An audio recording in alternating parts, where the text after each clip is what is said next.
Thanks for tuning in, everybody. Today we are cutting this thick piece of seam opal, which has my favorite colors in it. The question is, am I able to make a gem out of what's there?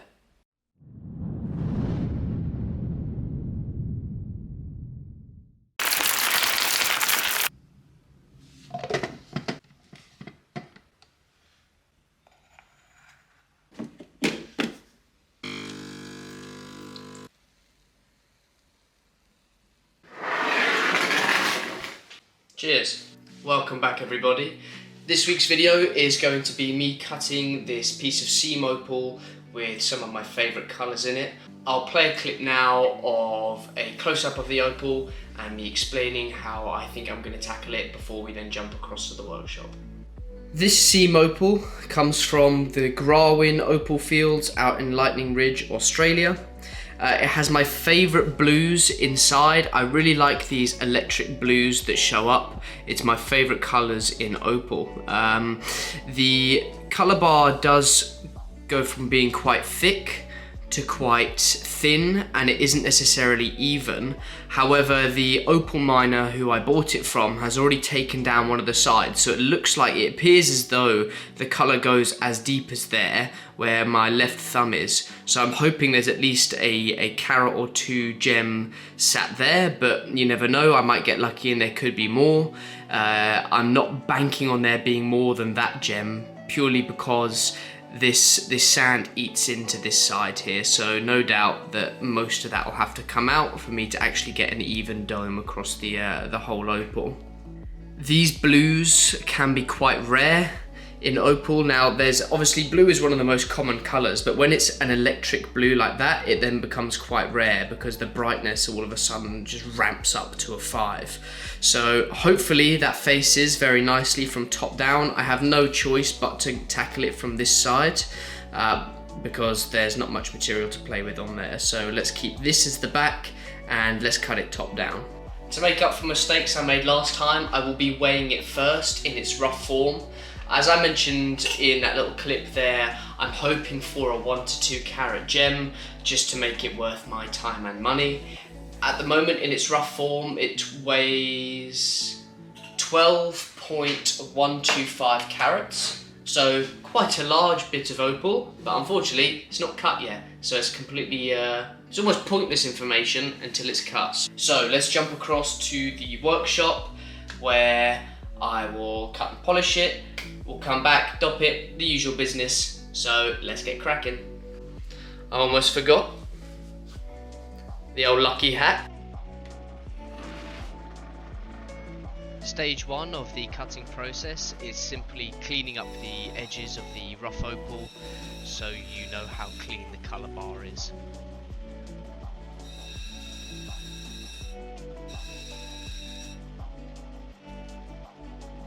Here you can see me begin to remove the top skin layer off the rough opal and begin to remove those sand spots out of the face.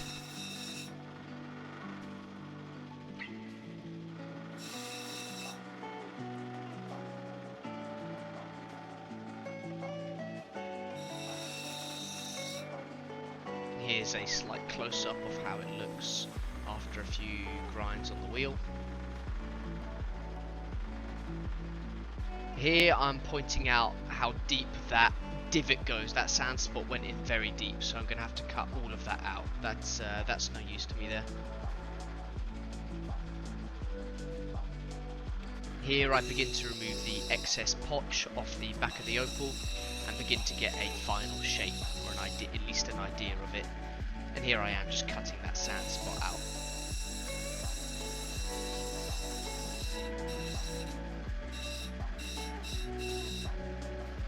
As you can see, the opal gets quite dark on the inside. It could have been a black crystal if the colour bar was thick enough and all the way through, but you know, we can't win them all. And here I am just trying to roll the sand spot out of that edge. The initial pre-shaping is done. I can admit this isn't going to plan, and I'll explain why in a minute. It looks great. It's a very dark opal. If the colour bar was any thicker, I could make a black crystal out of it, which would increase its value exponentially, but it'll have to stick around as a black opal. It's still got the pretty blues and greens, but I'll explain why it's not going to plan in a second. So you might be wondering, why do I think this is not going to plan? It's simple, it's not a symmetrical shape. Now, you might argue, well, you wanted a 1 to 2 carat stone and currently weighs 2.07 carats, and you're still going to get a 1 to 2 carat opal, so what are you complaining about? Definitely a very valid point, whoever said that, very valid. Trouble is, it's a free-form shape, which just doesn't sell as easily, so it's just going to be in my stock for a little bit longer than I'd hope. Cash flow, cash is king, and freeform just doesn't sell as quickly as symmetrical shapes. You win some, you lose some. I'm not unhappy with it. It's beautiful. I love the greens, I love the blues. Just not a perfect shape. But hey, there's only so much I can complain about. It could have been a total dud. Some of the sand spots definitely went a lot further into the opal than I was hoping.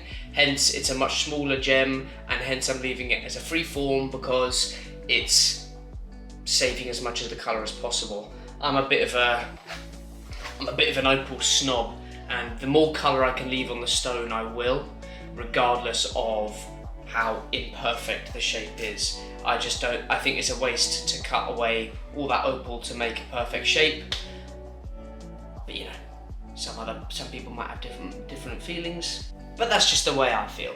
Anyway, time to dop the opal and head back out, start doing the pre-polish, final polish, and then we'll have a look at the final result and how much it weighs. So 2.07 is what it is without the final polish on it. So drop a guess down below in the comments how much you think it's going to weigh afterwards. Let's pray it's still over 1. It obviously will be, but you never know. Disaster might strike.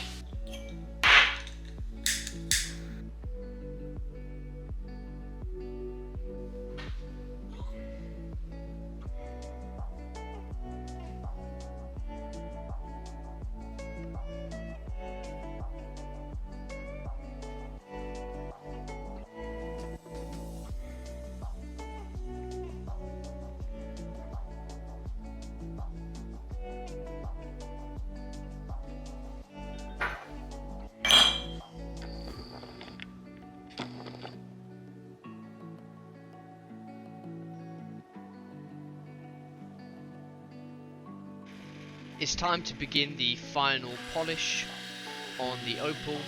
So starting off with the 400 grit, I'm just removing all the scratches that are left over from the 120 grit wheel.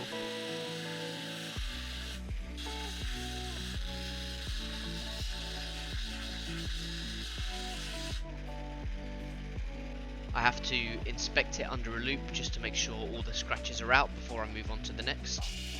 And then the process is relatively simple, it's just repeating the same steps, taking out all the scratches from the previous wheel, moving from the 600s to the 1200s, and finally the 3000 grit wheel here on the far right.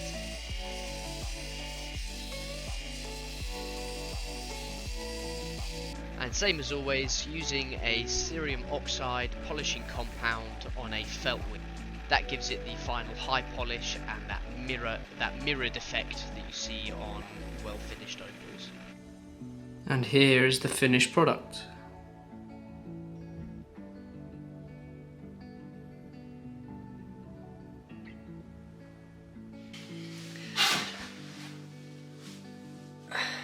As you just saw, the final polish is complete. In all, I can't be too upset at the result. I still managed to get a cut and finished opal from the rough that I started with, so although it is slightly disappointing that it's not a symmetrical shape, the colour bar gets quite thin on one side, but the main problem is the fact that it's not a symmetrical shape and it is a free-form cut. But again, I can't complain too much. At least I have something that I finished up with, and rather than nothing. In the perfect world, I wish I was a fantastic jeweler, because there are ideas I have with freeform opals. I think the opal speaks to you, so it's not a bad thing that it's freeform. It's just the jewelry industry orientates to calibrated and symmetrical stones. That's just the way it works. Doing bespoke jewellery is a arduous and time-consuming product, so that's why they don't sell so quickly. But I know what I'd do if I was a jeweller on this one. You let me know what you'd do if you were a jeweller, whether you'd make it a pendant or a ring, it's up to you.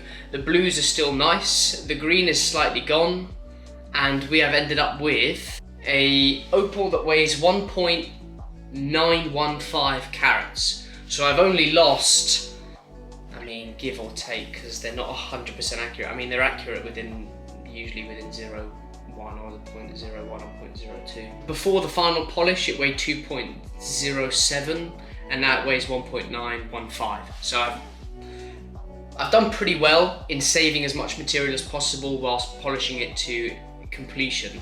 All the scratches are out, so all in all, a win and a loss. It's a bit 50-50, depends how you want to cut the cake. But let me know what you think of the final product down below. I'd appreciate your feedback. I hope you've enjoyed today's video. Remember to like the video so it's recommended to more people. Pumps the algorithm, boosts the algorithm. Remember to subscribe if you want weekly Opal content. And that's everything. Thanks very much for watching, and I'll catch you in a week's time.